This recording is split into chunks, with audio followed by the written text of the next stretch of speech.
Once again, welcome to another audio segment version of the original mail edition. The Jake Hollow Guide on How to Persuade Women. Chapter 4. With Women. Success does not come to those who wait, and it does not wait for anyone to come to it. Anonymous. How did I start having confidence in myself, and what helped me when I started meeting women? Like most people, I would look at myself in the mirror. The mirror showed my reflection what people saw. It helped me set my frame of mind for meeting women. The idea of the mirror came to me because of Stuart Smalley, a fictional character invented and performed by satirist, and later Senator Al Franken. The character originated on the television show Saturday Night Live, or short for SNL, in a mock self-help program called Daily Affirmation with Stuart Smalley. Stuart is Franken's middle name. "I'm good enough, smart enough, and gosh, people like me" is his famous quote. He helped me wake up and start believing in myself. Even though he seemed wimpy, the positive aspect of giving myself compliments every day in front of my mirror helped build my self-confidence. I also added the words of the world heavyweight champion Muhammad Ali, "I'm the greatest," and those of the Marvel Comics character Wolverine of the X-Men, "I'm the best there is." This became part of my philosophy to be strong, blunt, straightforward, but not sensitive like Stuart Smalley. I balanced it for my personality. Now for you and your fear of women. Number 1. Do not panic. It is important not to give in to your fears. Just relax and tell yourself, "I'm going to be an actor, and believe in my role so I can be believable to the women I meet." Unbelievably, this simple affirmation is an effective, almost magical way to transform terror into a positive outlook. Just pretend to be very bold and confident, even making believe that you are fearless. Simulate self-assurance every day, even for 10 minutes while alone, and an amazing thing will begin to happen. Within weeks, you will actually begin to feel that way, practically because of the response you will get. While you will probably have some apprehension when approaching women you hardly know, or do not know not at all, you must practice putting it aside. In Chapter 3 Negative Aspects, I spoke about actors on stage. So, just as if you are walking out onto a stage, take a deep breath while the curtain goes up. Before you know it, you are no longer playing a role, since your fear has disappeared, and you are having a good time while being there. Remember always to observe first. Then, when ready, you will know that what you project is more important than what you feel. Whatever you do, do not misuse this. Observing a place, and the women there, while not talking to anyone for a few minutes is a good idea before making your move. Here is one practice I have used in the past that works for me. Say to yourself that you are a knight in need, and that the woman you want to know is your rescuer. If you put her in the helping role, it gives you a purpose. It flatters you and it leaves you in control. Most importantly, it gives you something to say. This technique will make her believe she is protecting you from someone. For example, you may say, "Excuse me. I do not mean to bother you, however, I must ask for your help. There is someone here I am desperately trying to avoid. You would be doing me a huge favor if, when you see me doing this, you will show her some subtle eye or hand signal. You could come over and talk to me. You can act as if we know each other." Naturally, this new woman will want to know who you are trying to avoid. Personally, I would not tell, since you made this up and the person does not exist, but it will make a great conversation starter, and make you look mysterious. This may provoke her to make sure that you are alright, and she may feel the need to protect you, even if you do not give any signals, which you will not do. She will wonder what is so secretive. Women create many challenging situations. Occasionally, you may feel amused, frustrated, discouraged, or embarrassed. Women can be a measurement of your success and worthiness, if you judge yourself by your achievements. Some of you compare yourself to others. You compare your women to others. You study them to find the perfect woman. You also want them to be happy. They should feel good about themselves. You want them to be loyal, faithful, and respectful. You do not want to be with some women, where you spend too much time arguing. You become drained from the nagging, whining, manipulating, and quarreling. You become exhausted from shouting. You feel guilty for getting angry and giving in. You do not want to be with women who make you feel inadequate and miserable. You do not want to blame yourself for feeling ineffective and not knowing what to do. You do not like to feel like a failure. Knowing how to reach a woman is essential. I have learned to turn it around. I give her trust, I make her feel important and beautiful, so that the fight is taken away from her. Positive feedback helps compared to negative feedback.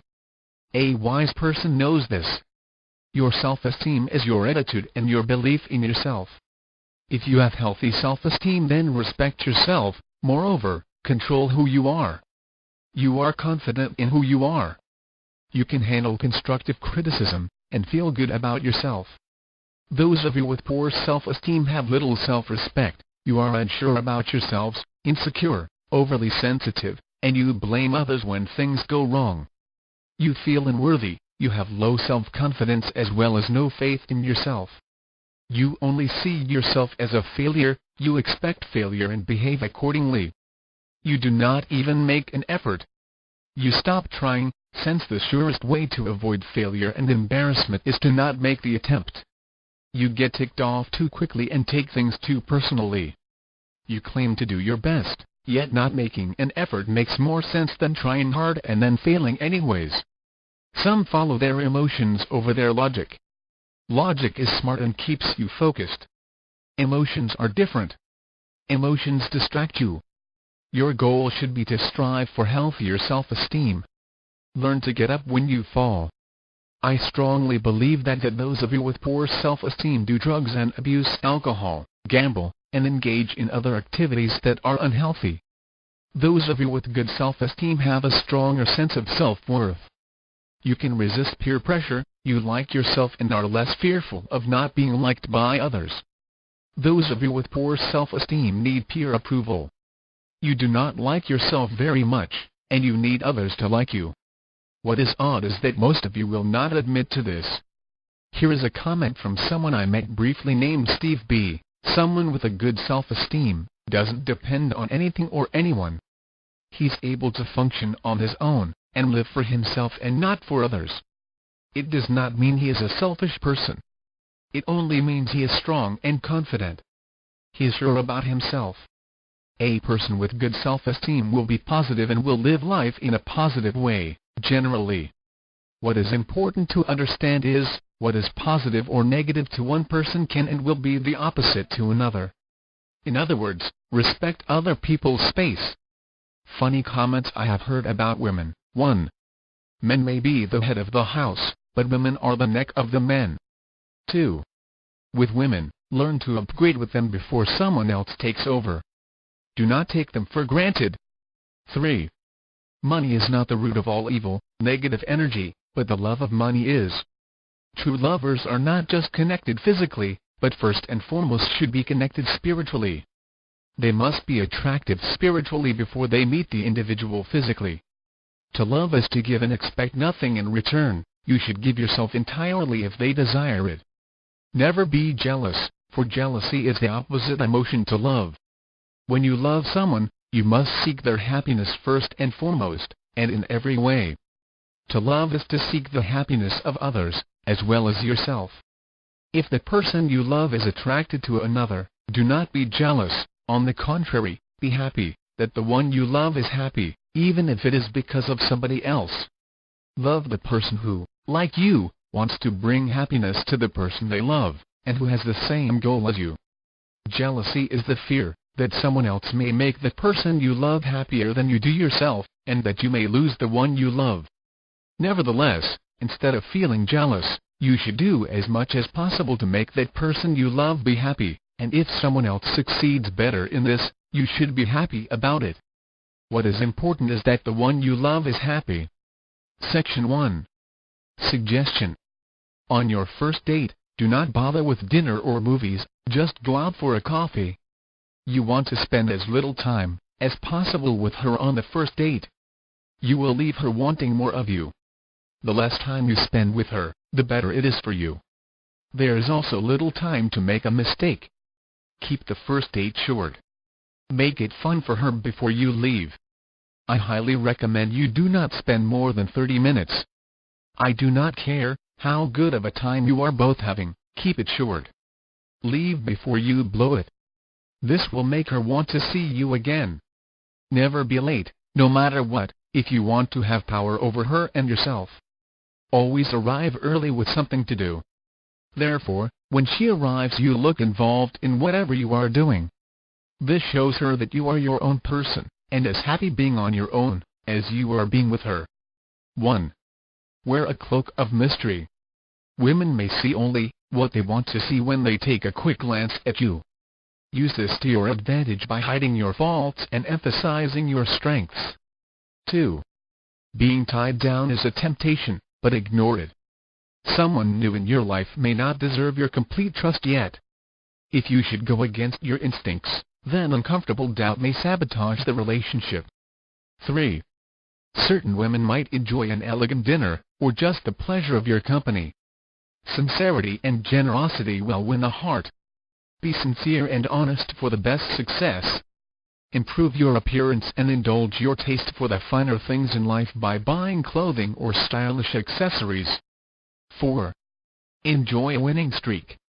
That mysterious sparkle in your eyes invites others to look up to you and trust you with their dreams. Associate with people who can help you widen your horizons with your energy. Be fearless about getting your way. Refuse to be a mere bystander when you see unfair situations. Take dynamic actions when faced by a challenge. Attempt to have a great sense of security. Be a unique and different individual with a unique and different path in life, who is deliciously happy with themselves. How do you get her to bond with something positive? If you can get her to commit to a positive, any positive, you can then build on her requirement to remain consistent to that commitment. You have bonded her to that behavioral pattern. Verbal reinforcement is a very powerful tool. Can you change the way she behaves by complimenting her when she behaves the way you want her to, or withholding compliments when she doesn't? You had better believe it. At Dawson College back in the 1990s and as well in 2002, with a group of associates we decided to see if the female students could use compliments to change the way they dressed in school. For a few days, they complimented all the female students who were wearing blue. By the end of the week, 38% more females were wearing blue outfits. The next week the guys switched their compliments to any women who wore red. This caused the appearance of red at Dawson to double from 23 to 46%. You are doing the same thing when you favorably comment on her behavior. By bonding slowly, layer by layer, you can persuade her to do almost anything. It is fascinating to see how powerful this is in action. What is very interesting is that once you conjure up in her mind thoughts that you are very pleasant and warm, she becomes very receptive to what you have to say. If you tell someone for years that they are stupid, after a while they will wonder if it is true. Subconsciously they will believe that they are stupid. The same with compliments. Do you sometimes feel that you lack energy, even when you are healthy and rested? This is because you are not doing what you should be doing and you are stuck. When you are busy, it frees up your energy for more important things. See if a lack of consistency in your behavior is not draining your vigor. You can free up vast stores of energy with a blueprint value, a life plan to which you apply your decision-making. Points. 1. Survival. Teach your child to swim first. 2. Security. Assure your continued existence and prosper. 3. Social. Interaction with others. 4. Self-esteem. To be respected. 5. Self-actualization, fulfillment. 6. Cognitive desires, knowing. 7. Aesthetic requirements, beauty and consistency. You have a tremendous desire to know what is going on. Since you cannot stand the mystery, you are also attracted to beauty and order. Section 2. Clarify the memory. Remembering a woman's name, in general, is the #1 communication ability that everyone wishes he or she could perfect. Do you not agree? It improves the chances that you may have some influence over a woman. There is no magic key to remember all their names, it is just hard work. Visualize that you are a director in a control booth for a game. When you hear her name, you must decide whether to use it only for an instant replay, or save it in the network library for long-term use. When you meet her, observe the color of her eyes and think of her name. Build a mental trigger for remembering names, actor or visual thoughts, for example. Work with the 5 steps of committing to remembering their names to long-term memory. Clarify how she spells her name, for example, is it Kathy with a C or a K? Confirm how you should address her, for example, do you prefer Jennifer or Jen? Relate her name to a famous place or entertainer, if possible, and add the visual image, mental trigger. Use her name again. When you say goodbye, ask for her name once more if you have forgotten. Use her name as quickly as possible, ask her to repeat it if you have forgotten. For example, I want to be sure that I remember your name correctly. Tell me again that is right. Thanks for helping me out. NLP stands for Neuro-Linguistic Programming. Learning to read eye movements is a valuable skill, if you want to persuade women, or people in general. You would not learn this in a day, so do not try to emulate or outdo a memory expert, because it will only frustrate you. Give yourself every advantage, such as making a file card, paper or electronic on everyone you meet, not just women. Update each card with a few brief comments every time you meet with them. Maintaining cards on your friends will help you refer to their spouse and children by name, and refer to their hobbies and interests. This will impress them. Remember faces by keeping visual images of their facial features. This will help you to remember her name. Become aware of everyone's name and use it.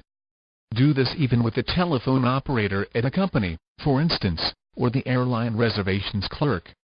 You may ask, why is it so important to remember? Nothing is more important to you than your name. You go out of your way to protect your name from being slandered, tarnished, or forged.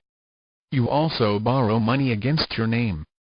Therefore, if you only developed 95% of your true ability to remember names, people, especially women, will call you talented. Use her name at the beginning or end of a sentence to make your request. You must tilt your head a little and smile as you say her name. You are most likely saying, "What is the big deal in trying that?" Take a crack at it and you will see how magical it is. Experiment by leaving out one part of this, and you will see how important it is to do it just the way I am telling you. Let us say you see a girl working in the corner store and you want to ask her out. You walk up to her, and with a cocky, overly confident attitude, you say, "Excuse me, but might you be free for lunch today?" You are polite, but unsmiling. She most likely will come up with an excuse about not being free. Now do it again, however, do it my way. This time, you have observed her and gotten her name from her name tag, or from another person. Now, with confidence, you say in a less cocky and confident way, "Good morning, Liz, or is it Elizabeth? Would you be free for lunch today?" As you finish, you flash Liz your most sincere smile, and tilt your head slightly as you hold her gaze. Liz will wonder for a moment if you are serious and sincere, and then will quickly accept your invitation. 97.2% it's a yes. Using her name, along with the tilt of your head and smile, is music to her ears. I have been to seminars where they have name tags for attendees. Most people forget they are wearing one. I have gone up to very beautiful women and said, "Hi, Linda. I just love your outfit, and your hair so beautifully long."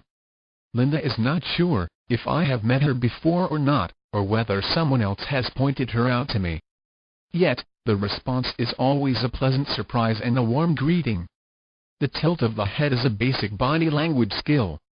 You can tell whether she is hearing what you are saying by watching for this. If her head is straight forward, it is almost certain that her thoughts are miles away. A slight tilt of her head means that she is paying attention. Tilting the head very slightly gives intensity to your persuasion. The use of a smile. Put them all together, name, body language, tilt, and smile, and it makes a dramatic difference to the way you come across. So your first goal, before you meet with her, is to know your objective precisely. It is also to gather as much information as possible about her. See and decide how much power you have on both your side and hers, and look for concessions that you can make for her. Everything I have taught you does work, until you run into that one woman who does not play by the same rules. The rules that she follows, in this case, are being polite, using common courtesy, and acting as a difficult woman. I, on the other hand, can handle this type of difficult woman, even if it takes a little longer. Furthermore, I still come away with my 2 basic requirements. I get what I want. I get it by persuading her to understand my point of view without tricks or manipulation. Dealing with women is like stepping on a landmine, so you must be careful. Remember that whatever you choose to think will become your life experience. We have over 60,000 thoughts a day. So much information goes by that it is our job to keep it positive or neutral, at least. Ask yourself every day, how do I feel? Make sure you are in a positive mood, so that no one can take that away from you. When you see people and say, good morning, afternoon, or evening, add with it a great, sly smile and a slight tilt of your head, how do you feel? You will see weeks later that it will become a trend. Teach yourself to laugh more, help yourself remember to smile more. See how people will respond to you when they see an honest smile, especially those who look unhappy or upset. Being given a sincere, gentle, friendly smile will help them smile back.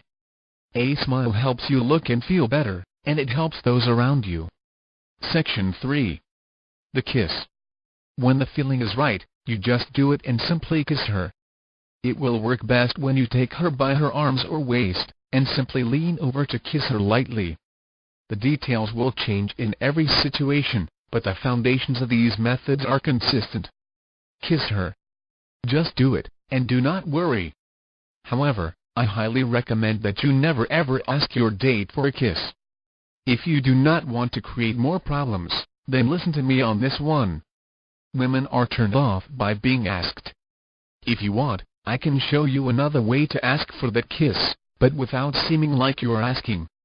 So, are you ready? First, look her deeply in her eyes, and sincerely compliment her.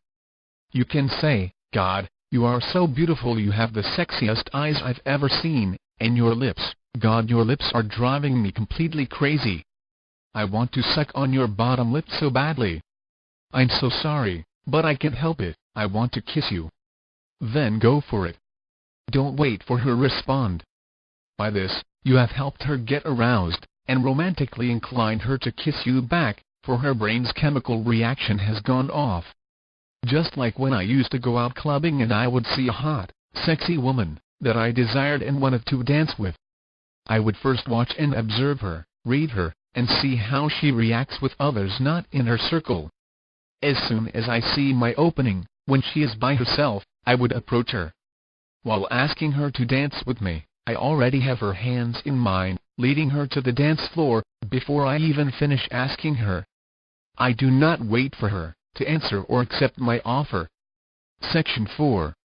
To lead. Always be attentive when a woman is talking to you. Do not make it look like you are bored, even if you are. Do not lean back, slump over, or keep your eyes unfocused. Do not stop looking at her. Now think about it. You want to look like you are interested, right? So, lean forward slightly, look into her eyes, and nod, breathe deeply, and act alert. Get rid of that bored posture. The key after you do this is to repeat back what she said, but only repeat her key points back. This shows her you truly heard what she said. Believe me, she will be impressed. If you are ever in a conflict with a woman, whatever you do, do not explain yourself, justify who you are, or why you do things a certain way. All you must do is answer her questions, but you do not owe her an explanation just because she is upset. So again, just answer her relevant questions, and get through the argument. End of chapter 4. With women. Stay tuned for the next